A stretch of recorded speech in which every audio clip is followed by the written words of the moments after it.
All right, we're joined by Rapids midfielder Connor Ronan. We'll start off with his general thoughts on the match ahead, then open up to questions. Yeah, I mean we're excited for it. It's we're coming off the back of a good performance, which is always nice. We know it's a hard place to go, and it's been a difficult place for us in the past to get results. But we're excited by the challenge. I think we're in a good run of form right now, performance-wise. I think the results haven't really matched the way we've been playing. And the LAFC game's unfortunate with the red card we get early, but I think in terms of the way we're playing and the chances we're creating now in games, we're going there to win the game. Connor, can you talk about last game a little bit with you and Cole sharing the double pivot? Definitely felt like more of the Rapids were on the accelerator controlling the game. How did that feel for you?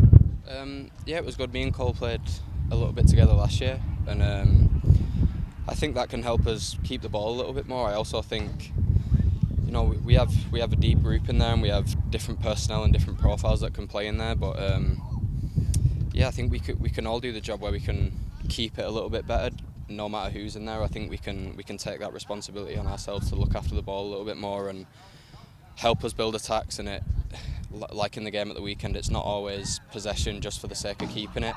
They tried to press us a few times, and Cole had a few replays, the quick ones around the corner, and yeah, I think we're two guys in there that are comfortable on the ball, and yeah, when it clicks like it did in the last game, it can look good and help us get it to that front guys a lot quicker. Another 10-day break after this match. I believe it's the 3rd of the summer.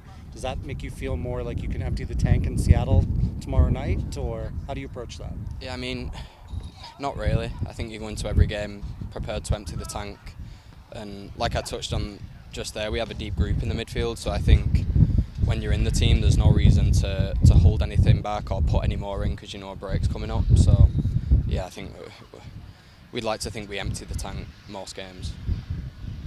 In your experience with Seattle, what are you going to be looking out for as far as their team shows you? Yeah, I mean we know they're a possession team and they like to keep the ball.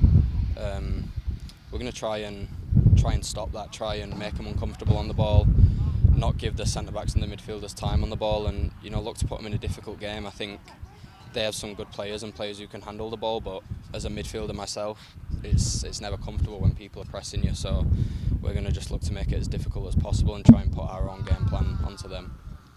We always talk about the altitude being an advantage at home. Do you notice going down to sea level for these matches? No, I wouldn't say we notice a big difference. I think what we do notice in the home games is teams die off a little bit in the second half, where when we're away from home you probably don't notice that as much, and teams can give it their all for that 90 minutes a little bit more. So I'd say that's the biggest difference, just teams being able to keep up with us. I suppose we're a very physically intense team and we like to try and push the pace and keep teams under pressure, and I think statistically we were one of the highest running teams in the league, so I think we just noticed teams not dying off as much in the second half. And then call your shot, an assist or a goal in this game? Either would be fine. I think I need to get something on the board this year, and hopefully I can get a little bit of a run in the team and get some momentum going, and yeah, just pick something up. Thanks, Connor.